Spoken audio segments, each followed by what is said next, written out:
Bien, Apocalipsis capítulo 1. Ya ponga como título. Apocalipsis capítulo 1. Vamos a empezar. Listo, saquen sus cuadernos. Vamos a estudiar entonces el siguiente tema.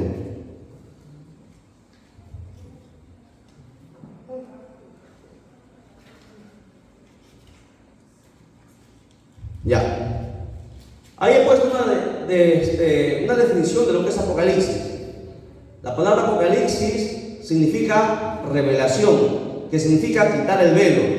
Ya algunas Biblias no dice Apocalipsis, por ejemplo, de los testigos de Jehová dice libro de revelaciones, porque Apocalipsis significa revelación. Y ahí está el texto. Apocalipsis es un libro de carácter 100% profético, porque todo lo que está en Apocalipsis son profecías. ¿Ok? Por eso hemos puesto, es un libro de carácter profético, donde usted va a encontrar una serie de revelaciones de todas las cosas que van a acontecer en el final de los tiempos. ¿Ok? ¿Quién lo escribió? El apóstol Juan. ¿Dónde? En la isla de Patmos. ¿Dónde se encuentra esa isla? Esa isla hasta el día de hoy existe. Amén. Es un lugar turístico. Para que usted vea que la Biblia no es como el libro Mormón, que no existe ni sus ciudades, no existe ni la moneda, pero la Biblia todo lo que dice hasta el día de hoy existe. ¿Dónde se encuentra? En Grecia.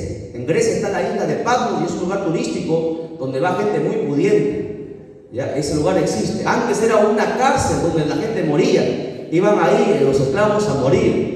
Pero ahora es un lugar turístico. Bien, pasamos. Vamos a ver. Miren ese gráfico. La tribulación. Estamos aquí en la dispensación de la gracia o la dispensación de la iglesia. Por si acaso, existen en la Biblia, desde Génesis hasta Apocalipsis, existen 7 dispensaciones.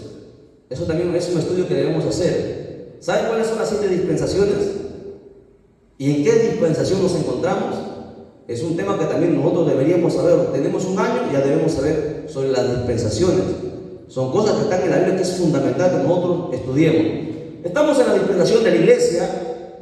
Luego hemos dicho que la iglesia es trasladada en el rapto por Jesús. Después del traslado viene el tribunal, después viene las bodas, después viene la segunda venida. 3 años y medio, 3 años y medio. 7 sellos, 7 trompetas, 7 copas. El anticristo domina aquí. Lo que Daniel 9, capítulo 9, verso 27 habla sobre el periodo de la semana 70. Aquí la Biblia dice que el diablo es lanzado al abismo y atado por 1000 años. Por eso que aparece el periodo del milenio. ¿Ok? Ahí acontece la batalla de Armagedón, como le dije anteriormente. Este es otro gráfico para poder afianzar lo que vamos a ver ahora. Vamos a ver. Esto ya lo hemos visto. Este diagrama. Listo, ahora sí. Ahora sobre en Apocalipsis capítulo 1, verso 1. Vamos a estudiar. Apocalipsis 1, 1 todos. Yo leo ahí, usted va leyendo, me va acompañando, ¿ya? La hermana Gloria está intercediendo. Al costadito, tenemos sueño, nos lavamos la cara para que se vaya el sueño, si no el sueño es contagioso. Dice, la revelación de Jesucristo. Porque ¿quién revela el Apocalipsis? Es Jesucristo. ¿Ok? ¿Qué más? Que Dios le dio, ¿a quién? Que Dios le dio para manifestar ¿a quiénes? A sus siervos. El Apocalipsis fue entregado para nosotros, para saber. Y es un pecado que la iglesia no sepa el Apocalipsis, que no conozca el Apocalipsis. Las cosas que deben suceder pronto. ¿Por qué dice pronto? Porque desde que el Apocalipsis fue terminado y escrito en el año 90, solamente han pasado 2 días. ¿Cómo así? 2 días. Para Dios, 1000 años es como un día. 2 días nomás han pasado. Por eso dice que van a suceder pronto. ¿Ok? Y la declaró enviándolo por medio de su siervo Juan. Pregunto yo, ¿por qué Jesucristo revela el Apocalipsis a Juan? ¿Por qué no le reveló a Pedro? ¿Se ha puesto a pensar? Porque para mí Juan era un buen escritor, una persona bien ordenada, como para ordenar el Apocalipsis y la profecía, porque este es un libro de mucha sabiduría. Tiene que ser una persona. ¿Será por eso? ¿Por sus cualidades? Aparte, porque era el discípulo amado. Ya. Puede ser una de ellas. La Biblia, usted ¿Usted sabe que Juan es el menor de todos los discípulos? Juan tenía 16 años cuando es llamado.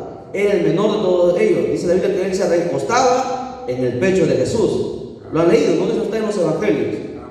¿Ok? Se le conoce como el discípulo amado.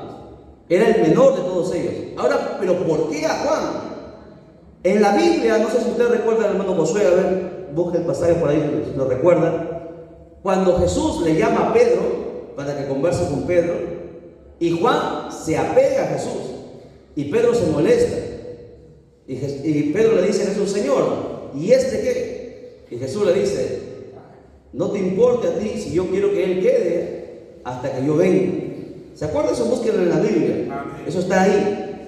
Miren lo que Jesús, nadie ha tomado interés en esta partecita que Jesús le habla. ¿A ti qué? Tú sígueme, le dice a Pedro. ¿Qué te importa a ti si yo quiero que él quede hasta que yo venga? Lo dice clarito. Por eso que a Juan se le da esa revelación. Uno, era el menor. Segundo, Jesucristo dijo esta frase, y cuando los discípulos escucharon esta frase, los discípulos comentaron, y ellos dijeron: Juan no va a morir. Está en la Biblia, han buscado, búsquenlo en su Biblia. ¿Se acuerdan? Se me ha ido el pasaje por ahí, pero búsquenlo en su Biblia. O lo buscamos, vamos a buscarlo, ¿ya? A ver, David, ayúdenme, Josué, ahí, me van a apoyar, porque estamos grabando, queremos sacar esto. Aquí lo voy a dar, ¿ya? Aquí, rapidísimo, acá lo pongo mejor. Miren, vamos a ver por qué a Juan, ¿ya? Aquí en la diapositiva le pongo mejor para que usted lo vea. Vamos a ver, ¿por qué a Juan? Primero, número 1, en Juan 13:23 dice: y uno de sus discípulos, al cual Jesús amaba, estaba recostado en el pecho de Jesús. Ahora, ¿por qué Jesús amaba a Juan? ¿Sabe por qué Jesús amaba a Juan? No solamente porque era el menor. Jesús conoce el pasado, el presente y el futuro. Pregunto, cuando a Jesucristo lo crucificaron, ¿quién estuvo con Jesús? Los demás no estaban. Exacto. Ni Pedro. A Pedro Dios le dio una promesa, ¿no? A ti te daré la llave del reino. Y Pedro no estuvo. Pero Juan sí estuvo. Todos huyeron, pero Juan estuvo ahí con el maestro. El hermano le dijo: María, ahí está tu hijo. Por eso que se le dio a Juan esa revelación. Porque como Juan fue diferente, no es porque tenía cualidades, sino que Juan hizo lo que nadie hizo. 1, era el discípulo que él amaba. 2, Juan 21 del verso 20 al 22. Juan 21 del verso 20 al 22 dice: entonces Pedro, volviéndose, ve a aquel discípulo al cual Jesús amaba, que lo seguía. Cuando Pedro lo vio, dijo a Jesús: Señor, ¿y este qué? Jesús le dijo: si quiero que él quede hasta que yo venga, ¿qué a ti? Tú sígueme. Más adelante, si ustedes siguen leyendo el 22, más adelante, los discípulos empiezan a hablar. Y ellos dijeron que Juan no iba a morir. Por eso que uno de los 2 testigos es Juan. Juan es candidato para ser el segundo testigo. Porque aquí Jesús le da una promesa: yo quiero que él quede hasta que yo venga, hasta el final. Y a Juan no se le encontró su cuerpo. ¿Entiende? No estoy asegurando que él es, porque algunos pastores van a malinterpretar y van a estar diciendo que el pastor Edgar está enseñando herejía. Estoy diciendo que es un candidato, no estoy asegurando. Ahora, si usted quiere saber quién es el candidato, el segundo, quédese en el arrebatamiento y usted va a ver quién es el segundo candidato. ¿Ya? Solamente estamos diciendo cuáles son las opciones. De todos, entre Moisés, Enoc y Juan es el candidato. Jesús le dijo que él iba a quedar hasta que él viniese. ¿Ok? Bien, continúo. Apocalipsis 1:9 dice, van 2 a 3. Yo, Juan, que también soy vuestro hermano y compañero en la tribulación, de todos los discípulos, ¿quién fue el que sufrió más? Sufrió más Pedro. Fue crucificado cabeza abajo. Fue Juan. Juan sufrió más que todos los discípulos. Usted sabe que a Juan le metieron en aceite hirviendo, vivo, para que renuncie a Jesucristo. Y no le hicieron nada. Juan, siendo anciano, tuvo que trabajar en la isla de Patmos. Juan padeció un montón de cosas. Por eso que dice Juan, él escribe en Apocalipsis: yo soy vuestro hermano y compañero en la tribulación, porque Juan había pasado. Pedro solamente hasta cierta edad, hasta el año 50, 60 creo que vivió, pero Juan hasta el año 90. Juan pasó más tiempo y sufrió más. Dice: en el reino y la paciencia de Jesucristo. Estaba en la isla de Patmos por la palabra de Dios y por el testimonio de Jesucristo. A él lo encerraron, lo golpearon por predicar de Jesucristo. 4. En Juan 19, versos 26 al 27 dice lo siguiente: cuando vio Jesús a su madre y al discípulo a quien él amaba, que estaba presente, dijo a su madre: mujer, he ahí a tu hijo. Y después dijo al discípulo: he aquí a tu madre. Y desde aquella hora el discípulo la recibió en su casa. Juan cuidó de María cuando Jesús no estaba. No lo hizo Pedro, ni Santiago, ni Jacobo. Fue Juan. Por eso que a Juan se le entrega este regalo. Ni siquiera el apóstol Pablo, siendo el mayor apóstol que pisó la tierra. Juan era diferente, ¿no? Muchos de ustedes, los que nos están mirando, quieren que Dios les revele cosas. Para que Dios te revele cosas, tú tienes que sufrir. Tú tienes que padecer. Así como padeció Juan. La gente quiere todo que les caiga de la noche a la mañana, así, ¿no? Que Dios le dé unción, poder, autoridad. Pero esas cosas cuestan lágrimas, rodillas, sufrimientos, prueba tras prueba. Solamente a los sufridos, a los que padecen, solamente a ellos Dios les entrega los regalos. Porque saben que van a resistir hasta el final y nunca van a negar a Cristo. Hoy los cristianos, porque su mujer no va a la iglesia, ellos no quieren ir a la iglesia tampoco. Hoy por le da una fiebre, ellos no quieren ir.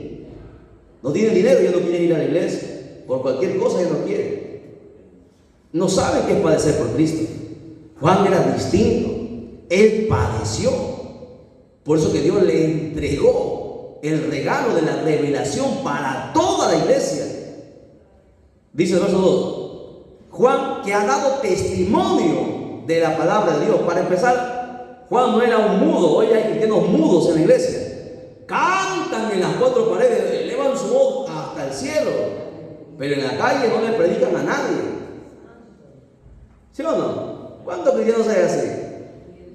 Derraman sus lágrimas, saltan, profetizan, pero mire si va ganando un alma. Pregunte: ¿usted sabe cuántas almas ganó Juan?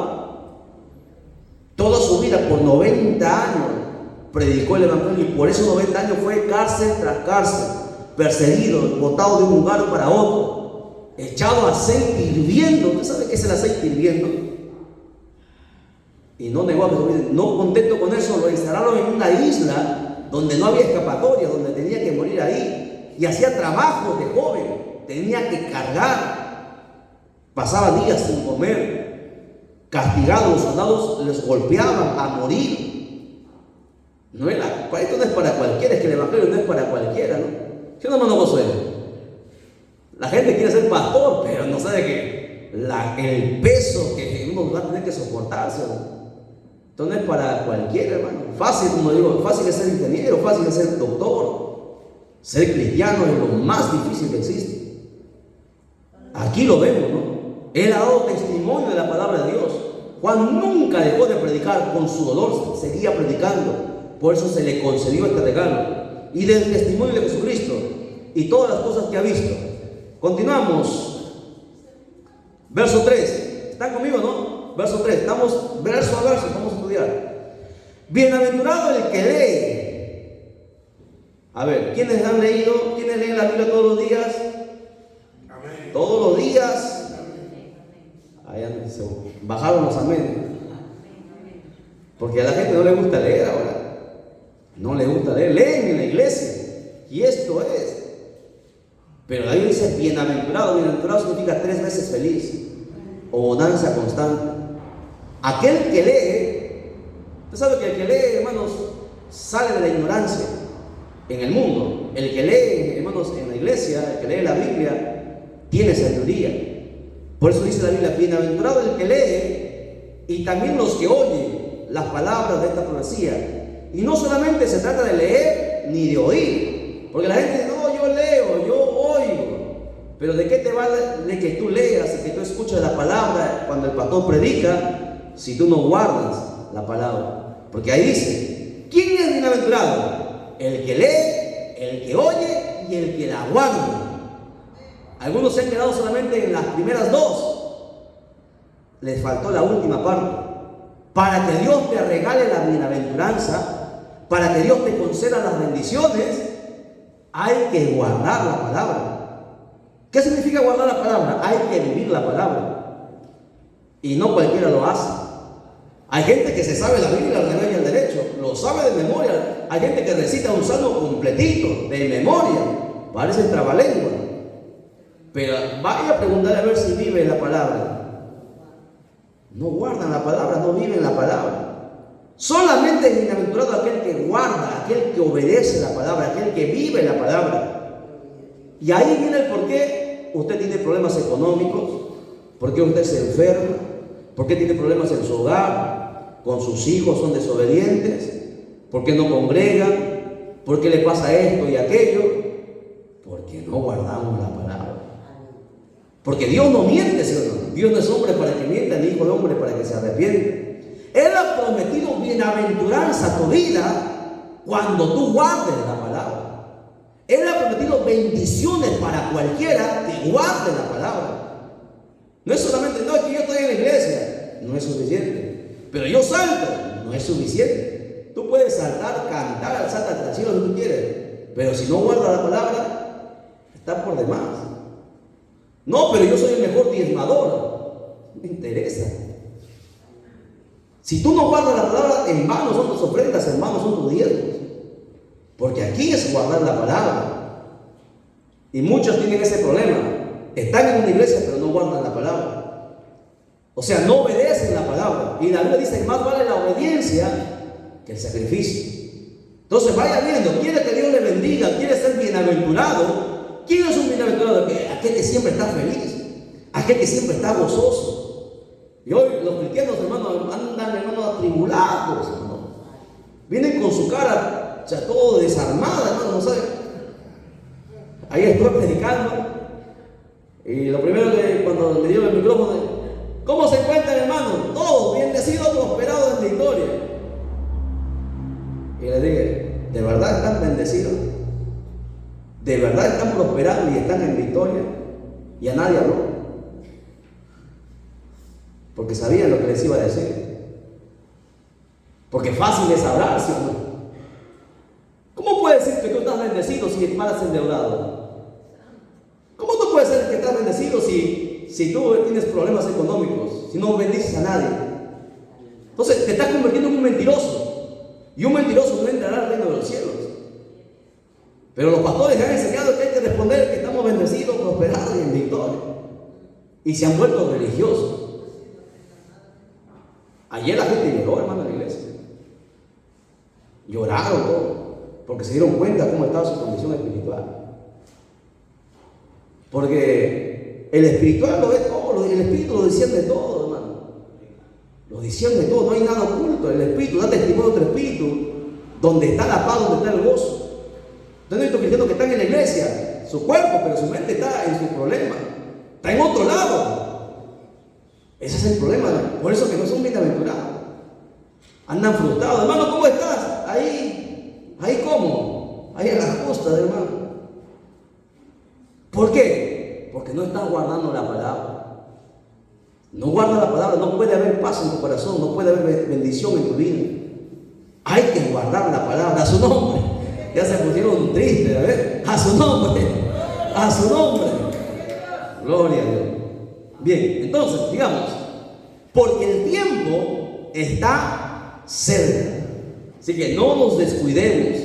El tiempo está cerquita. No sabemos el día y la hora. El rapto va a suceder en un abrir y cerrar de ojos. El tiempo se ha cortado. Usted lo ha visto. Isaías dio una profecía 800 años antes que Cristo viniese al mundo. Él dijo que en los últimos días, en el postrer tiempo, los días se acortarían.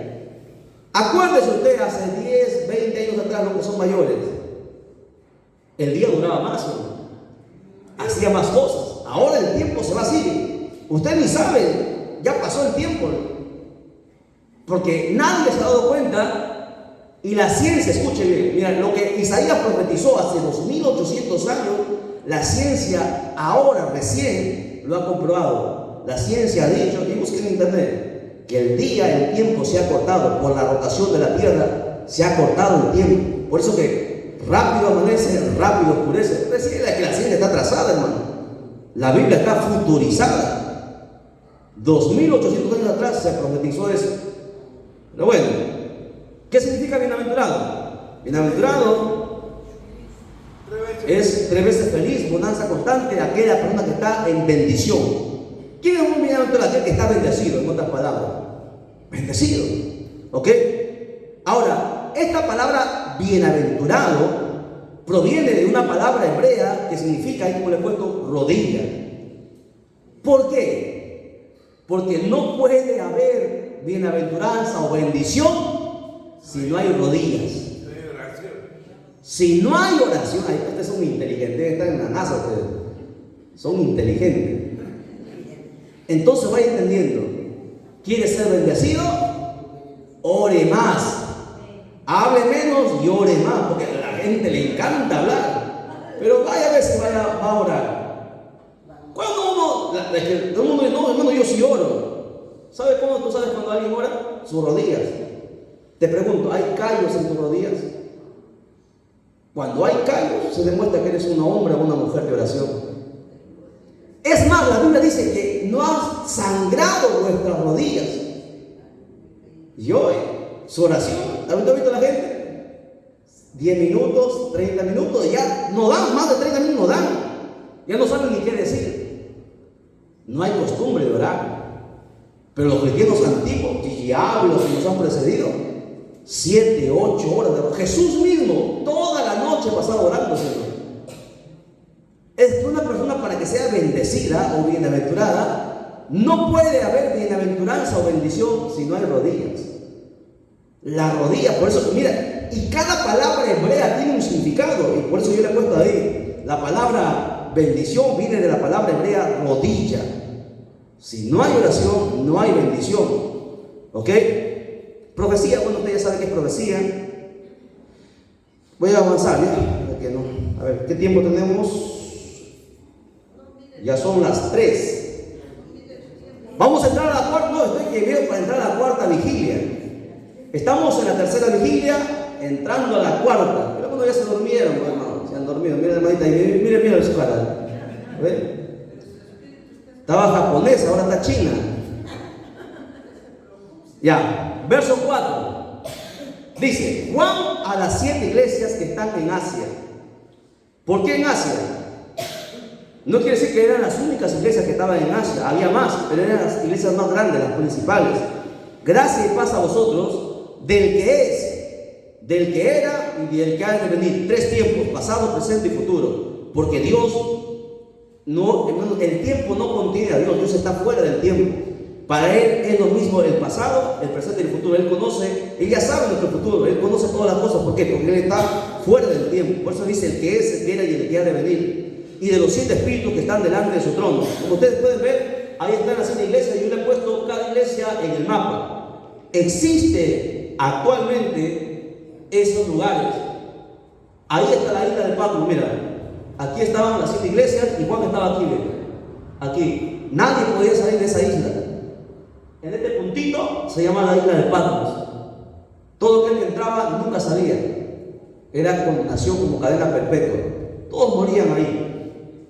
Y Juan repartió desde esa isla el mensaje a las 7 iglesias. ¿Para qué? Para que el evangelio se empiece a extender por todas partes del mundo.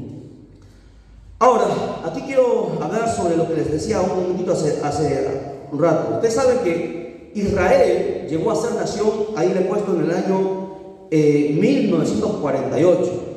Exactamente el 14 de mayo, Israel no tenía nación. hasta el año 1948, cuando Israel nuevamente vuelve, porque Israel fue esparcido por el mundo entero, y ellos vuelven a ser nación por una declaración que hace Inglaterra, que en ese entonces era la potencia mundial, y reconoce a Israel como una nación, porque no tenían nación. Y ahí es donde acontece eso. Actualmente Israel tiene una superficie de 22.000 kilómetros cuadrados. Pero hermano, pasó algo hermoso. La única nación en el mundo entero que se declaró nación en un día. Muy buen dato. En un solo día se declaró su nacionalidad por un tratado que firmó Inglaterra, que era la potencia mundial en aquel entonces. Israel estaba esparcido, no tenía nación, y en un solo día. Por eso que Israel es diferente, ¿no? A pesar de haberle dado la espalda a Dios, ellos tienen una promesa. La promesa que Dios le hizo a Abraham. Y cuando Dios hace promesa, Él lo cumple, ¿sí? Él no es como nosotros, que hemos prometido un montón de cosas a Dios y nunca cumplimos. Y la Biblia dice, más vale que no prometas que prometas y no cumplas. ¿Qué prometimos nosotros cuando nos convertimos? Nos prometimos que íbamos a ser fieles, ¿cierto? Somos fieles. Congregamos cuando queremos, cuando podemos. A veces estamos en ayuno, a veces no estamos. Somos más infieles que fieles, ¿cierto? El Señor está 2 horas antes de el culto. Bien, es más, la palabra shalom significa paz o bienestar, es un saludo judío. Casi poco se utiliza en la iglesia. Shalom significa paz o bienestar, o deseo tu bienestar. Es una palabra que muy poco se usa, que deberíamos usar. Una palabra que... Las palabras hebreas tienen bastante significado, no son como las palabras que nosotros usamos aquí en el español. Una sola palabra tiene bastante significado. Por ejemplo, también significa salud. Cuando tú le dices shalom a alguien, quiere decir que tengas buena salud, que tenga armonía, que tenga paz interior, que tenga calma, que tenga tranquilidad, etcétera, etcétera. Aquí Juan dice lo siguiente, ¿no? Apocalipsis dice, del que ha de venir y de los 7 espíritus. ¿De qué está hablando de los 7 espíritus? ¿De qué se refiere con los 7 espíritus? ¿Acaso no hay un solo espíritu? ¿Cuáles son los 7 espíritus? Los 7 espíritus de Jehová.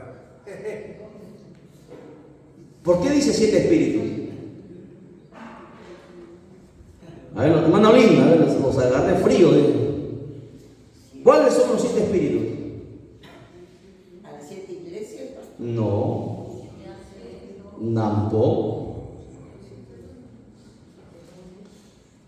El espíritu, que es el Espíritu Santo, se divide en 7 espíritus, y lo dice la Biblia en el Antiguo Testamento.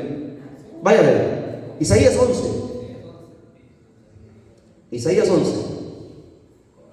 Desde el verso 2. Les dicto, ya, dice: Espíritu de Jehová, Espíritu de sabiduría, Espíritu de inteligencia, Espíritu de consejo, Espíritu de poder, Espíritu de conocimiento y Espíritu de temor de Jehová.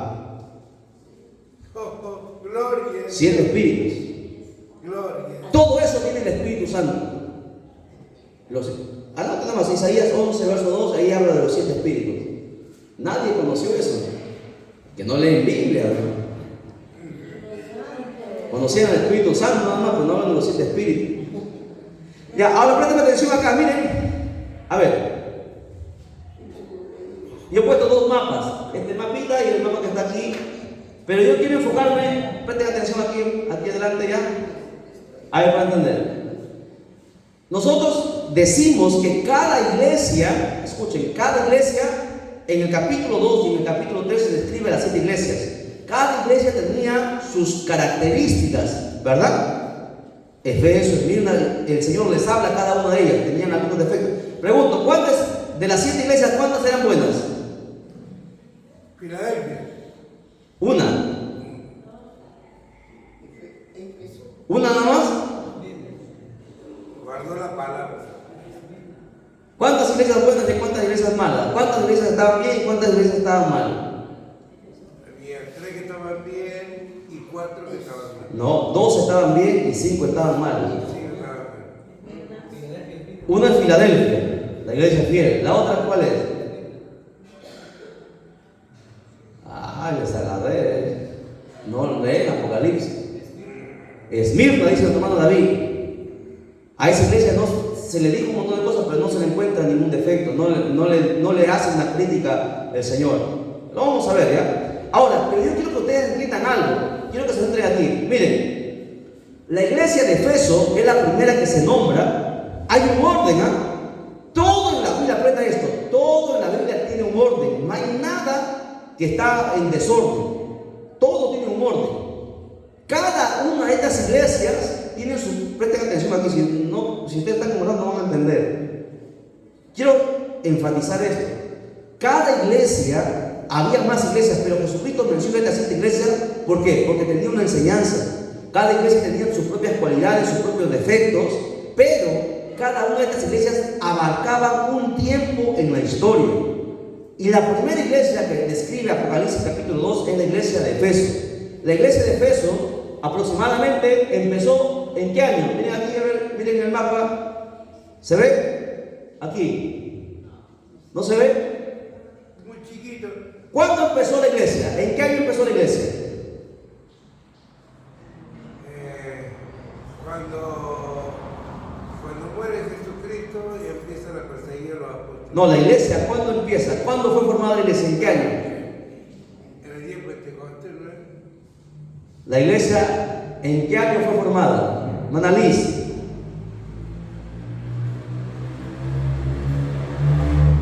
La iglesia, ¿en qué año fue formada?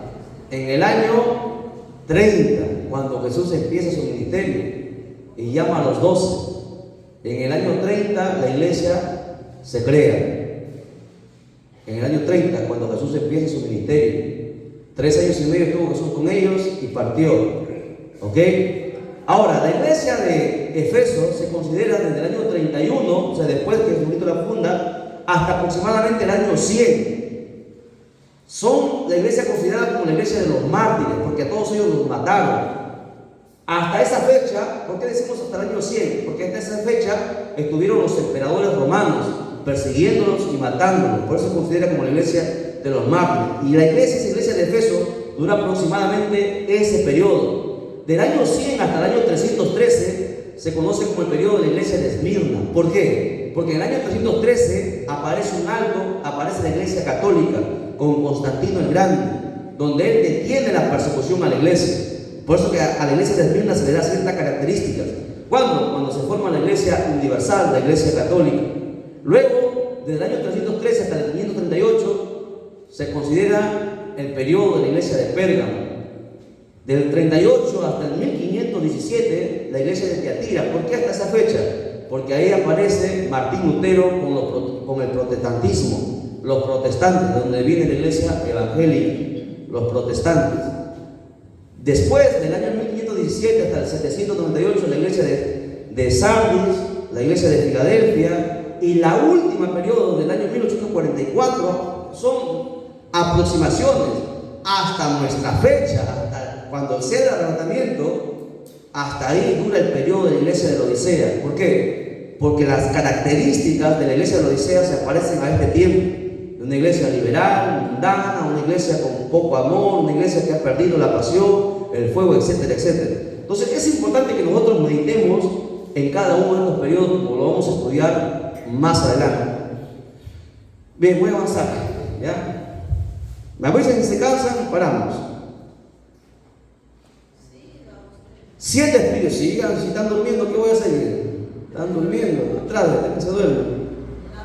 Ya, ahí mencioné los 7 espíritus. Los 7 espíritus aparecen en Isaías capítulo 11 y en Zacarías capítulo 4.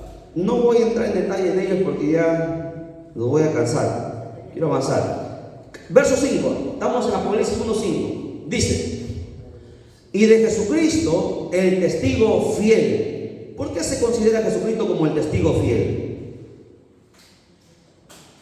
Porque no hay nadie más fiel que Jesucristo, pues, ¿no? ¿Quién es más fiel que Jesucristo? Nadie.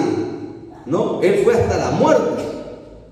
Yo le pregunto, a ver, sinceramente, hermano David, ¿usted moriría por nuestro hermano? ¿Está durmiendo? Si viene un ladrón, le mete una bala, ¿usted se pondría en medio?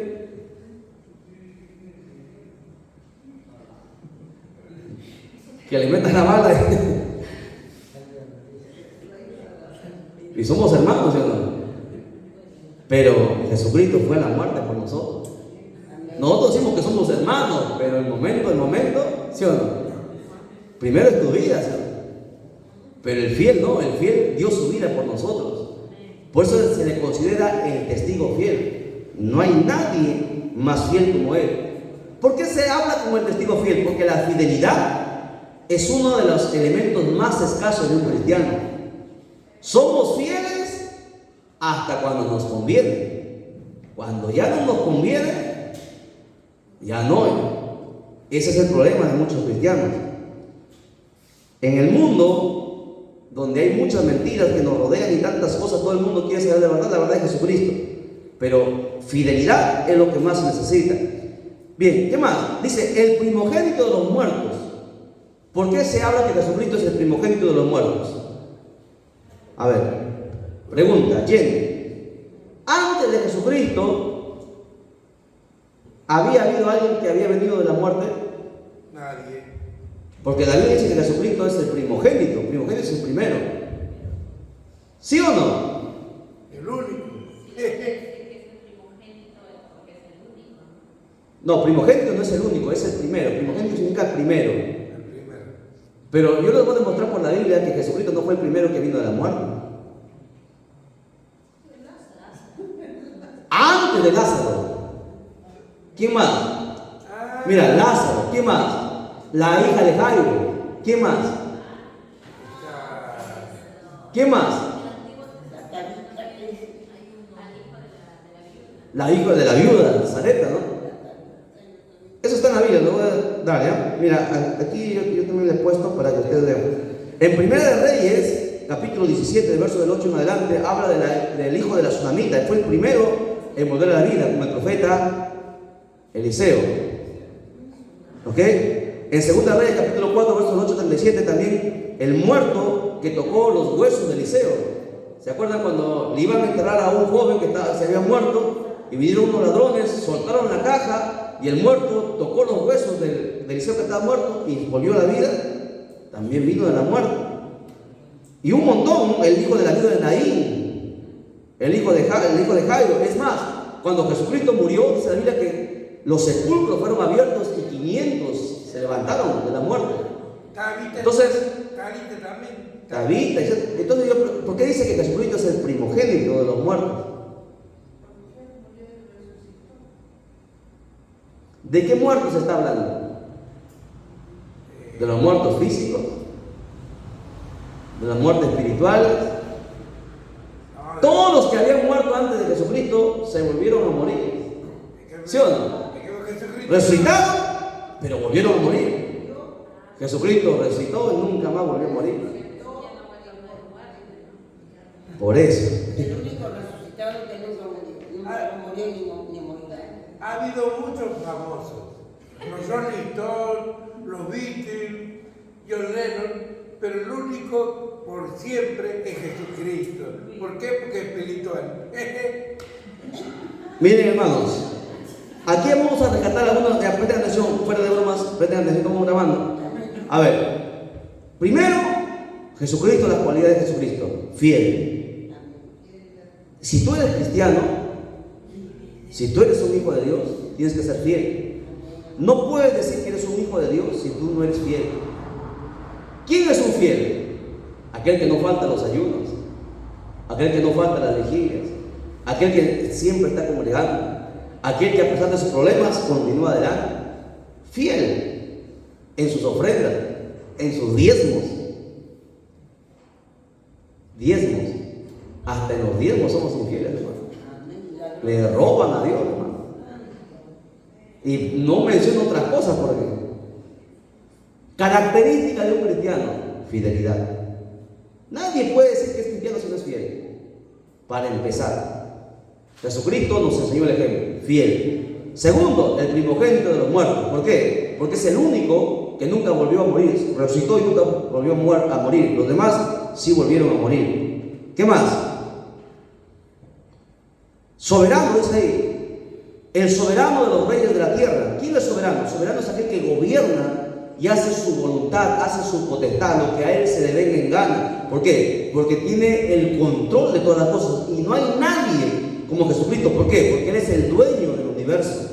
Él es la palabra, por Él fueron creadas, dice la Biblia que por Él fueron creadas todas las cosas y sin Él nada fue creado. Por eso se le considera a Jesucristo como soberano, como el que gobierna, como el que tiene autoridad.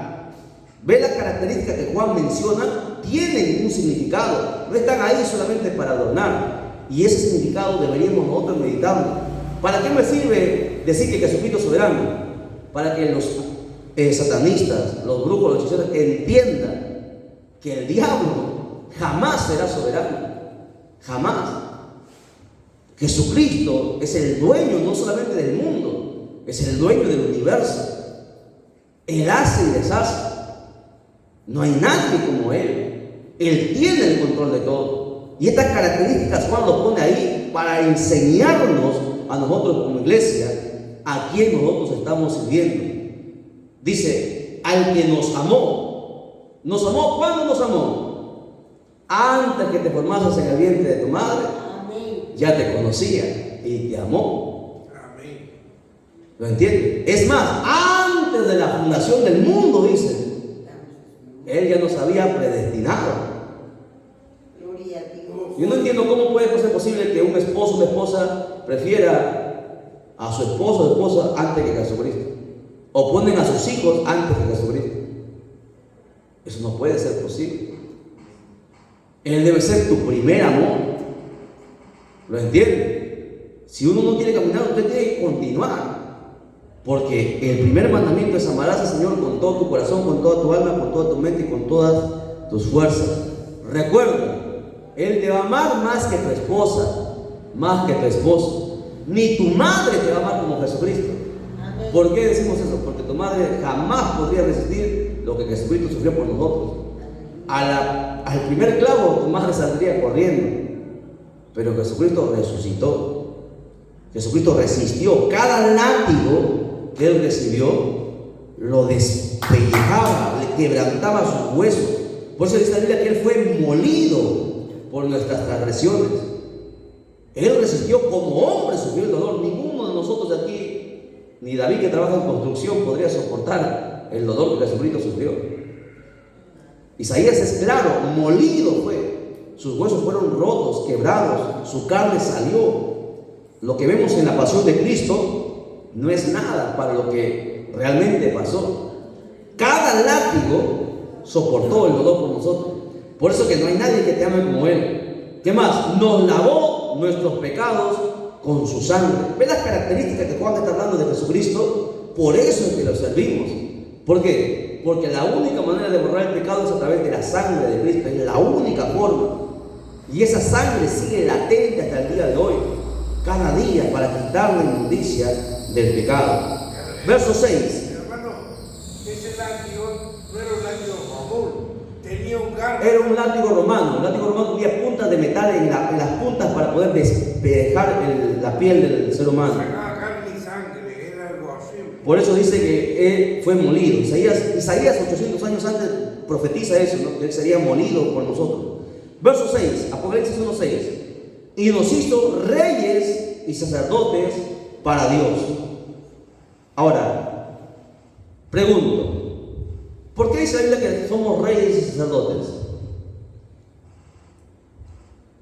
¿Cuándo se cumplirá eso? Hermana Liz, ¿cuándo o actualmente nosotros somos reyes y sacerdotes? ¿Usted la ha visto al hermano Josué con su corona? No somos reyes y sacerdotes todavía.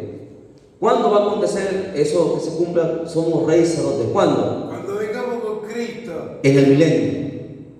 En el milenio se dará cumplimiento a esa palabra. Algunos serán reyes y gobernarán cierto sector, cierto lugar, y otros serán sacerdotes. Eso es en la tierra, ¿ok? Esa palabra se va a cumplir.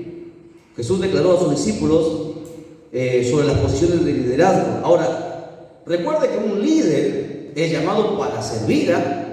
Los líderes son llamados para servir, no para ser servidos. Jesucristo, no ha habido un mayor líder que Jesucristo. Y Él dijo: yo no he venido a que me sirvan, yo he venido a servir. Y los líderes de este tiempo no quieren nadie servir. Nadie quiere servir, hermano. Quieren que lo sirvan. Pero nadie puede ser, hermanos, como siempre decimos, ¿no? Aquel que no vive para servir, no sirve para vivir. Es un lema que tenemos que tener siempre presente. Si no vivimos para servir, no podemos vivir para servir. No se puede. Somos siervos. ¿Ok? Hoy todo el mundo quiere ser apóstol. No, primero hay que ser siervo. Si no somos siervos, no podemos alcanzar nada. ¿Ok? ¿Qué más? Rey y sacerdote para su Padre, a Él sea la gloria y el imperio por los siglos de los siglos. Sacerdotes, el apóstol Pablo habla sobre eso, el sacerdocio, ¿no? Y ahí he puesto un gráfico para que ustedes vean.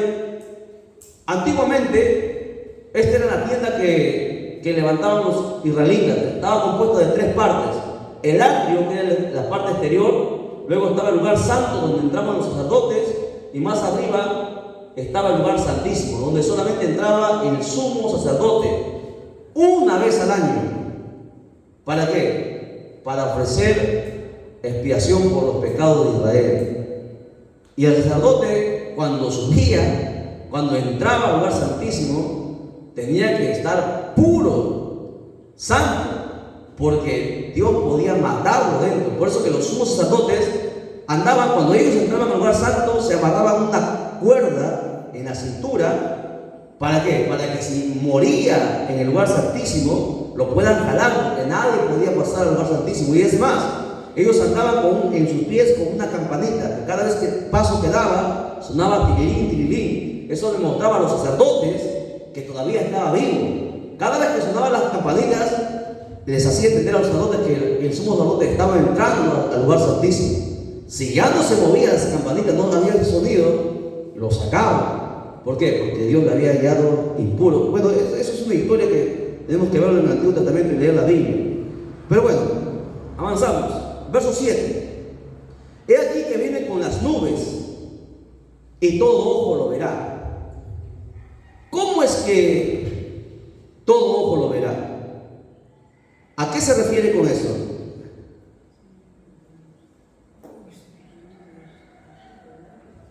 Hasta antes de que la televisión existiese, los pastores no entendían cómo era posible que... Porque la tierra es redonda, ¿sí o no? Nosotros nos encontramos aquí, Japón está al otro lado del mundo. Si Jesucristo venía por aquí, por Occidente, Oriente, no lo podía ver. Pero ahora, gracias a los satélites, usted puede estar en cualquier parte del mundo y en tiempo real pueden verlo. Ahora con la tecnología, cuando Jesucristo venga, se va a cumplir esta profecía. Los satélites y las cámaras van a captar y el internet se va a ver cuando Jesucristo descienda. Todo el mundo lo va a ver. Yo quiero que usted haga una distinción entre, aquí yo he puesto esta imagen. Una cosa es el arrebatamiento y otra cosa es la segunda venida. En el arrebatamiento, ¿quién sabrá cuando acontezca el arrebatamiento? Nadie va a poder verlo a Jesucristo en el arrebatamiento, porque si miramos en un abrir y cerrar de ojos. Pero en la segunda venida, todo el mundo entero va a ver a Jesucristo descender del cielo. Los satélites van a grabar y se va a cumplir esa palabra. Dice que todo ojo lo verá. Y veremos a Jesucristo, la gente que se quede verá a Jesucristo bajar en gloria. Por eso se cumple. Y todo ojo lo verá. Y los que los traspasaron, ¿quiénes? Los judíos. Y todos los linajes de la tierra harán lamentación por él. Sí, amén. Se lamentará. Recuerde, Israel se va a lamentar, porque Israel hasta el día de hoy no acepta a Jesucristo como el Mesías. Se le prohíbe que se hable de Jesucristo. No reconocen a Jesucristo como Mesías. Ellos están esperando que venga el Mesías y van a recibir al anticristo. Israel, usted ha visto cómo en Israel ahora hay marcha de homosexuales, de gays en Israel, en pleno Israel, en Jerusalén, marcha de homosexuales. Israel está corrompido, pero sin embargo todavía sigue siendo el pueblo de Dios. Dios un día lo va a redimir. No obstante, recuerde estas cosas que decimos. Ya vamos a acabar, ya son unos cuantos versos nada más del capítulo 1. Verso 8. Empieza Jesucristo diciendo: yo soy el alfa y el omega, principio y fin. Dice el Señor, el que es, el que era y el que ha de venir, el Todopoderoso. Ahora, aquí hay un problemita con los testigos de Jehová. Los testigos de Jehová niegan que Jesucristo sea Dios, porque Jesucristo, dicen que Jesucristo es el arcángel Miguel, algunos dicen, ¿no? Y niegan, y aquí la Biblia dice, Jesucristo se muestra como el Todopoderoso, y solamente el Todopoderoso es la cualidad, es un atributo únicamente de Dios. Por lo tanto, Jesucristo es Dios.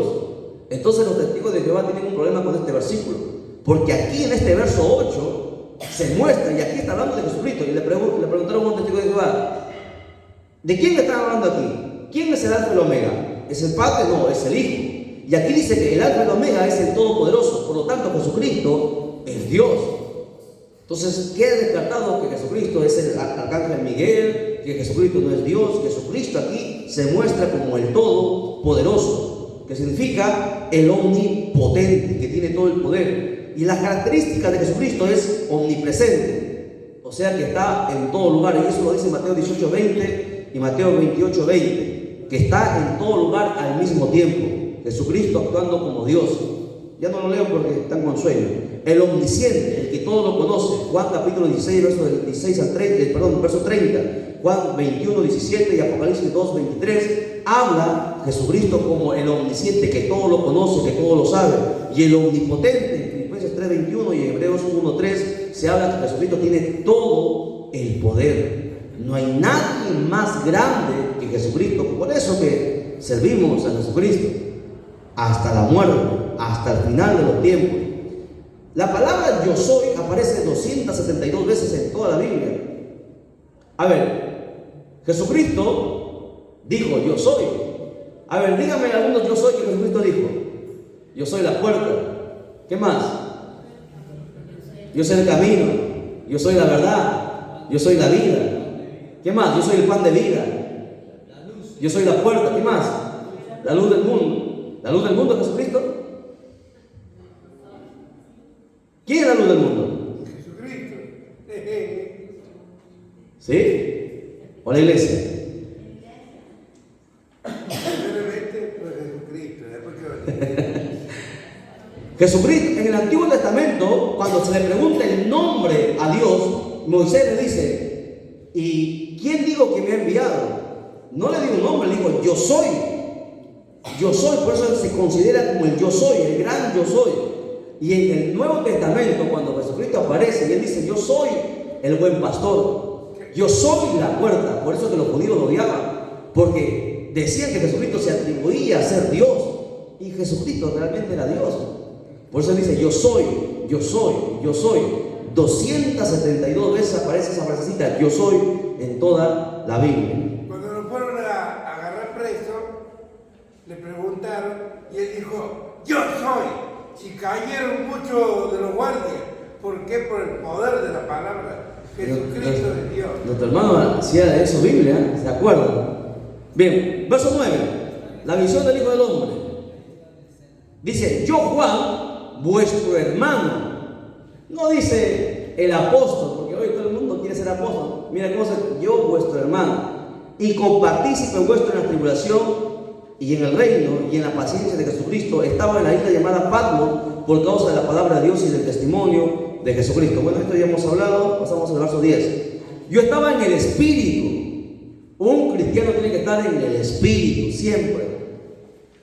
Ayuno siempre. En el día del Señor. ¿Cuál es el día del Señor? ¿El sábado o el domingo?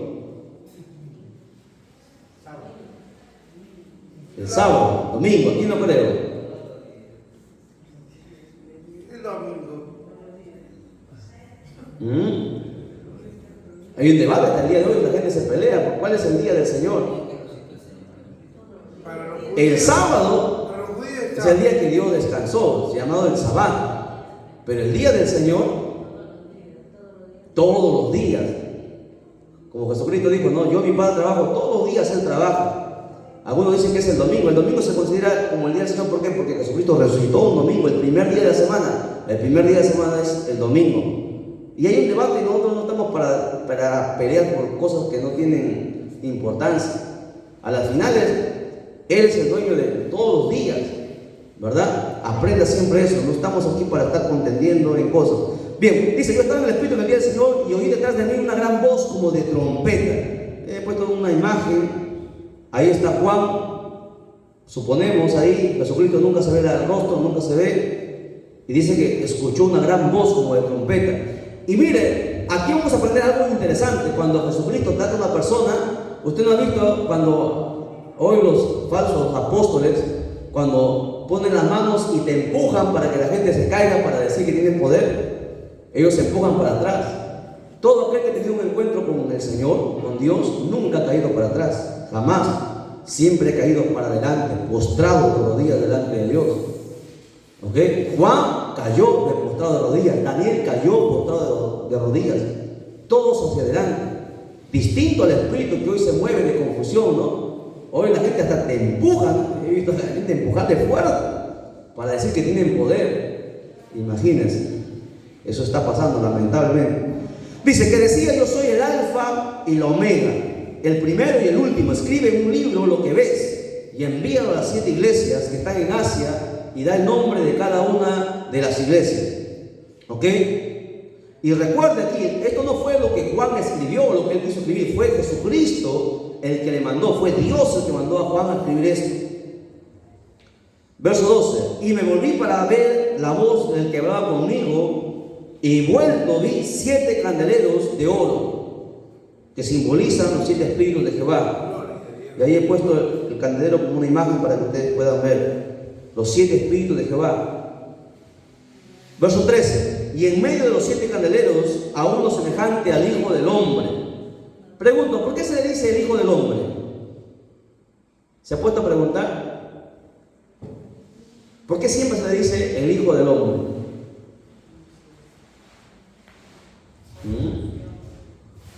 Ya queda como tarea para que investiguen, porque todo le voy a dar.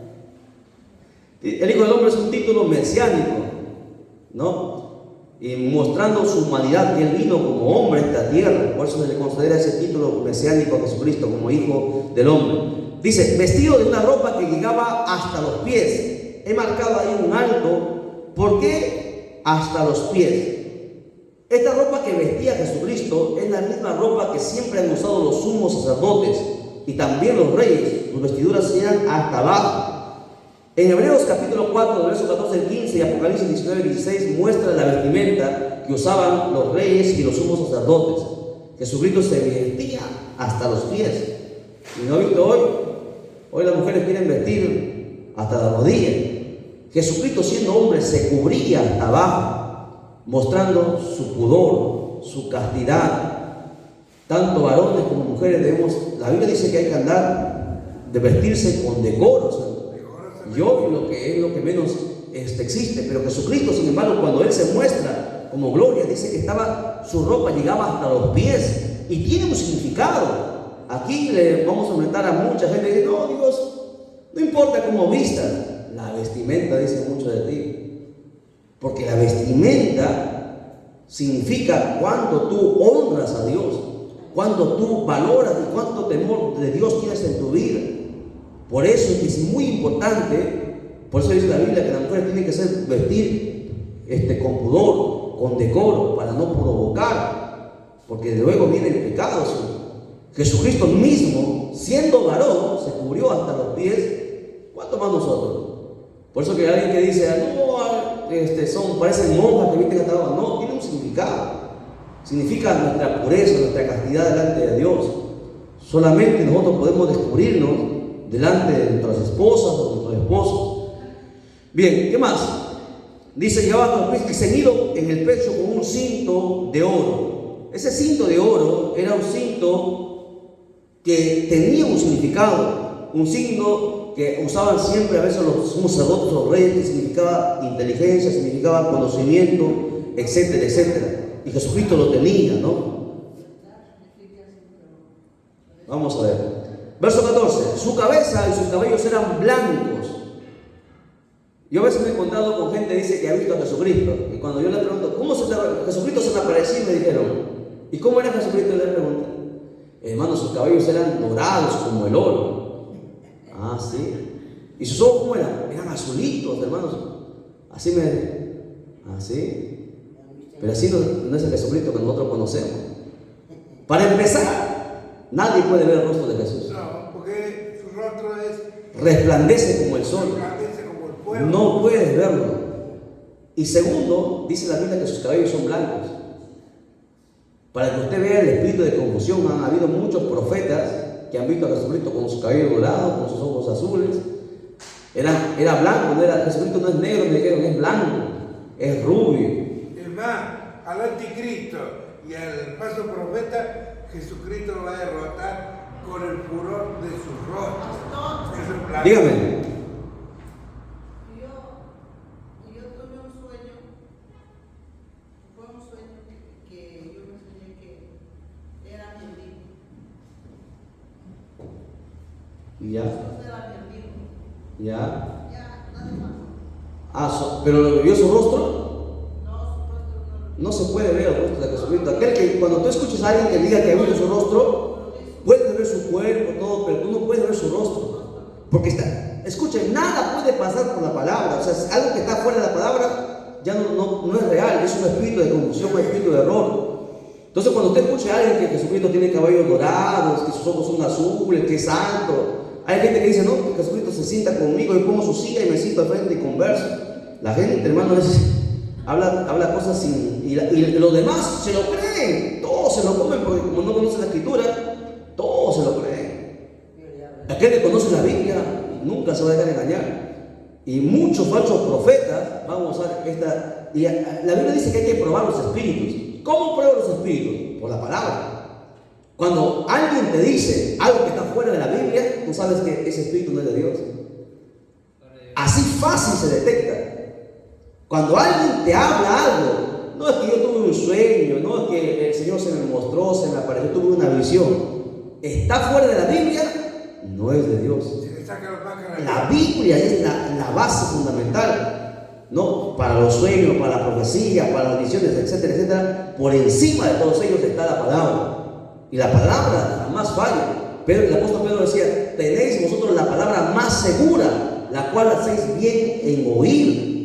Por encima, recuerden, por encima de las profecías, por encima de las visiones, por encima de los dones, por encima de la ley, por encima de todo, está la palabra. Si se sale de la palabra, no es de Dios. Porque la palabra está sellada. Ya no se puede cambiar. El canon bíblico está sellado.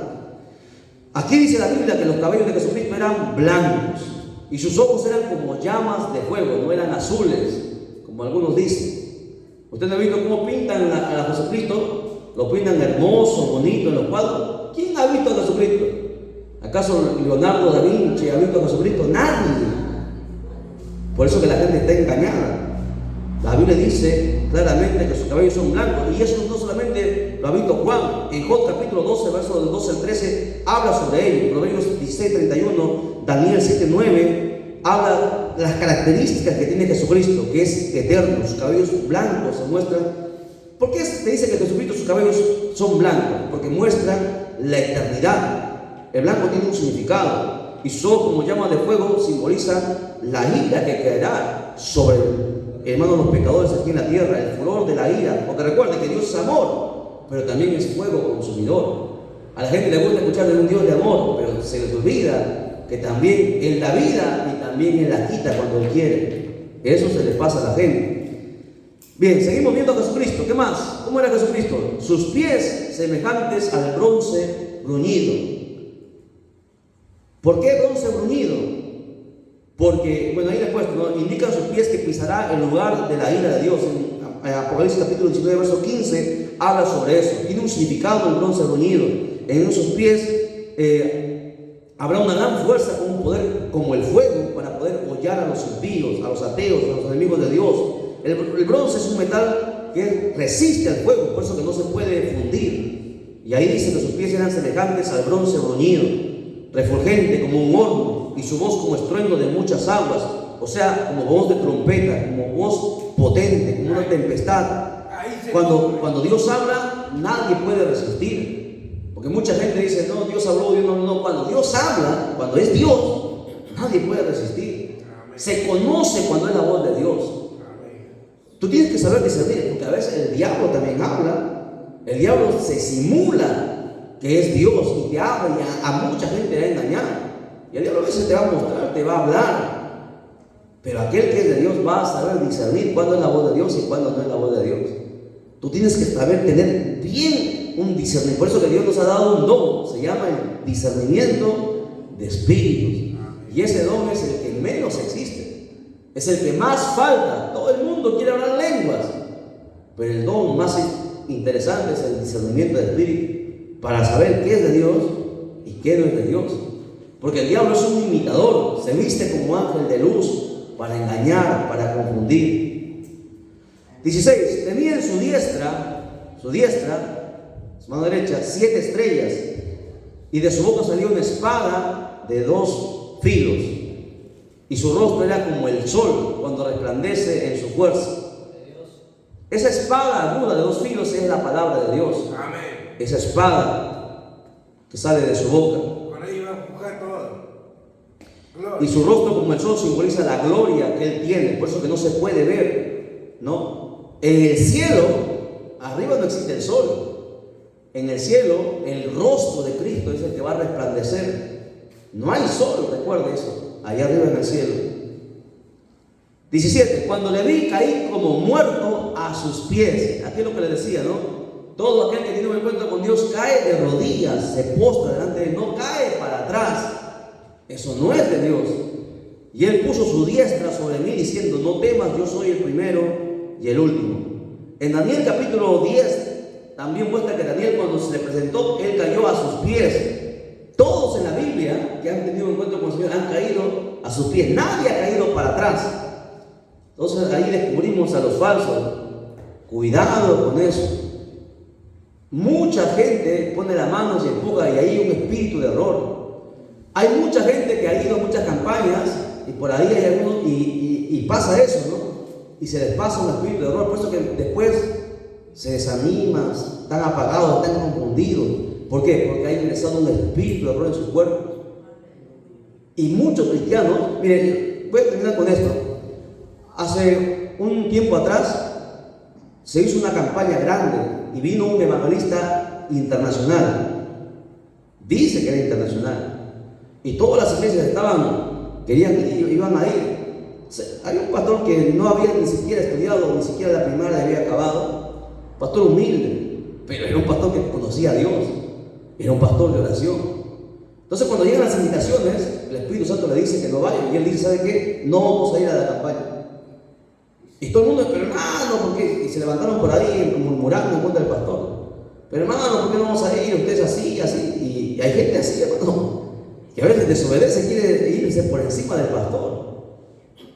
Hubo un grupo de hermanos que se fue sin el permiso de su pastor, sin la autorización de su pastor.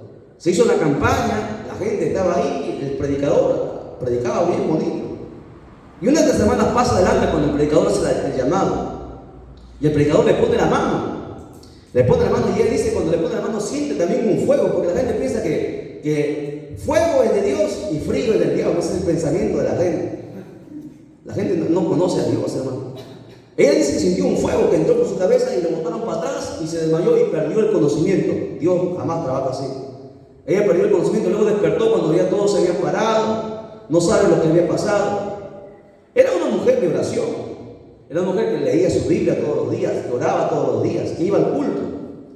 Entonces, al otro día, después que pasó la campaña, dice que ella, como todos los días, tomaba su Biblia en la tarde después de haber hecho su comida, tomó su Biblia, empezó a leer y le empezó a dar sueño.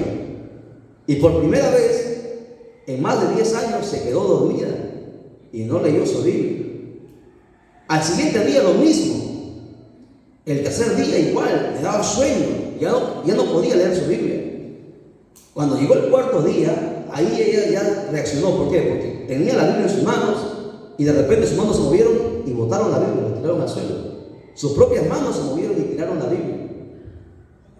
Entonces ella se dio cuenta que ya no era, algo había entrado en ella, porque ya no oraba como antes, no podía tener. Y eso pasa, ¿por qué? Porque hay mucha gente que te pone las manos. La Biblia dice: no pongáis con ligereza las manos. Hay que tener cuidado por quién te dejas poner las manos también, porque espíritu de error entra en muchos cristianos y hay cristianos que se endemonian cuando le ponen la mano, porque tú no sabes quién le está ministrando. Por eso es importante el don de discernimiento para saber qué es de Dios y qué no es de Dios. Y hay mucha gente que luego se enferma, hay mucha gente que pasa problemas. Bueno, lo bueno es que esta mujer reconoció y fue a ver a su pastor, y su pastor se pidió perdón, oraron, y hermanos, y cuando le puso la mano, el espíritu inmundo le habló, escucha, el espíritu inmundo que había entrado en esa mujer habló por la boca de la mujer. Cuando el pastor le dijo: espíritu inmundo, sal fuera de ella, porque ella no te pertenece, le pertenece a Cristo. ¿Sabe qué dijo el espíritu inmundo? Le dijo: ella me pertenece, yo no la fui a buscar, ella me fue a buscar a mí, por lo tanto yo no voy a salir de este cuerpo porque ella me fue a buscar. Imagínense. Por eso hay que tener mucho cuidado con qué espíritu se mueve, ¿no? Y a uno le gusta poner las manos, y también esto para los predicadores: tenga cuidado cuando usted va a poner la mano. Usted ponga la mano cuando el Espíritu Santo le guíe. A cualquiera uno no le pone la mano. Hay gente a veces que se molesta con nosotros porque a veces no, yo no pongo porque a mí se me antoja o se me ocurre, es porque el Espíritu me guía. Si el Espíritu me guía, yo no lo pongo, porque el que hace los milagros no soy yo, es el Espíritu Santo. Y eso hay que tener mucho cuidado con eso. Cuidado con el espíritu de error. Hay muchos cristianos que están en el espíritu de error porque han sido ministrados mal, y por eso que ya no leen como antes la Biblia, ya no tienen sueño al orar, ya no son los mismos, ya algo ha pasado en ellos. Hay espíritus hay cristianos que están, hermanos, endemoniados, tienen espíritus, y eso está en la Biblia. La Biblia habla que había un jovencito que estaba en la sinagoga, todos los días se iba a la sinagoga, hasta que Jesús entró. Cuando Jesús entró, el espíritu inmundo que estaba dentro de él se manifestó. Si usted ha leído la historia de la Biblia, él estaba en el templo, él estaba en la iglesia, pero nunca se dio cuenta que había algo extraño dentro de él, hasta que Cristo llegó y el espíritu inmundo reaccionó, no podía soportar la unción que portaba Cristo. Y así hay muchos cristianos. Cuidado por eso, tenga mucho cuidado. Bien, entonces no se olvide, dice: cuando le vi caí como muerto a sus pies, hacia adelante, nunca lo olvide. No temo, yo soy el primero y el último. Terminamos, acabamos este primer capítulo. ¿Qué hora es? Uy, no la hora. Dice, verso 18: y el que vivo y el que estuve muerto, más he aquí que vivo por los siglos de los siglos. Amén. Y tengo las llaves de la muerte y del Hades. ¿Qué llaves? ¿A qué llaves se refiere? Las llaves de la ciencia dadas a las personas espirituales. Usted sabe que, hermano, Dios es un Dios de ciencia. Está en la Biblia, en Lucas capítulo 11, verso 52, habla sobre tal cosa: las llaves del reino dadas a la iglesia, las llaves de la muerte y el infierno, que Jesucristo las tiene cuando Él resucitó de entre los muertos. Hay varias llaves que se hablan en la Biblia, que muy poco se estudian, eso lo vamos a ver más adelante. Bien, texto clave, y con esto terminamos. Apocalipsis 1:19, con esto terminamos. Bueno, nos está mostrando 14. Se ha quedado en el 14, ¿por qué no me han dicho? Se quedó congelado, yo estoy pasando, no me han dicho nada que está pasando, no me han dado dando cuenta.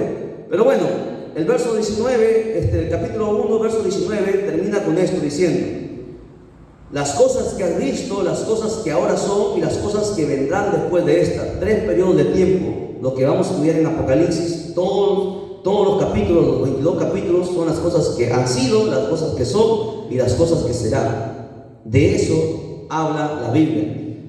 Apocalipsis capítulo 1 es un capítulo de introducción donde muestra las características de Jesucristo, cómo Él se muestra, cómo Él es, etcétera, etcétera. Termina en el verso 20, donde habla sobre el misterio de las estrellas, el misterio de los candeleros, hablando de las 7 iglesias y de los pastores de cada iglesia. Le dice: el ángel de la iglesia es el pastor de la iglesia. Bien, no disculpo porque se ha quedado ahí congelado en el verso 14, pero yo estoy aquí en el 20 ya explicando. Pero bueno, este es el primer capítulo. Hemos tratado de resumir lo más que hemos podido. Así tenemos cada diapositiva para cada capítulo. Y bueno, la próxima sesión que tengamos de repente en la iglesia, que vamos a decir, el ayuno que vamos a tener, vamos a mostrar muchas cosas más interesantes, ¿no? Si Dios así lo permite, ¿no? Si no, de repente daremos una prédica. Bueno, nos ponemos en pie y lo vamos a dejar. Vamos a glorificar al Señor, entregamos el mensaje. La honra al Padre, al Hijo y al Espíritu Santo. Gloria a Dios, gloria a Dios, gloria a Dios. Denle un fuerte aplauso a Jesucristo.